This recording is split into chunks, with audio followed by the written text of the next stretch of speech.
Help అన్నా. ఏం కావాలో అడుగు. అన్న ఒక కార్ సెట్ చేయరాదు, గోవా పోయి రాగానే 2 కల్పిస్తా. కార్ ఎందుకురా? ఇప్పుడు బుక్ చేస్తే 10,000 దెంగ పెట్టుకోవాలి. ఈ నెరిప్పు కొని చేసి కార్ తీసుకొని దెంగేద్దాం. నువ్వు అనుకునేంత తెర్రిప్పు కూడా కాదు రాడు. నీకేం తెలియదు, ఆగురా.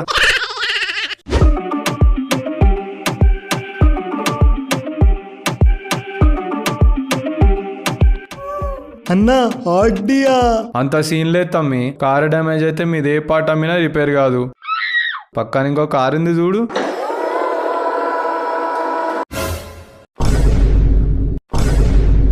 కార్ ఏందన్న ఇట్లుంది? తమ్మి కారునే మనకు. మా ముత్తాత మా తాతకి, మా తాత మా నాన్నకి, మా నాన్న నాకిచ్చిన కారు అది. అయితే మస్తు పాత కార్ అన్న, వద్దులే అన్న మాకు. వద్దేంద్ర వద్దు, పొగడుకు వస్తుందంటే కళ్ళకి అద్దుకొని తీసుకోవాలి. అన్నా కార్ కావాలన్నా. ఇగో తమ్మి మా తాత జాగ్రత్త. మీ తాత మా తాత కాదా అన్న, జాగ్రత్త చూసుకుంటా.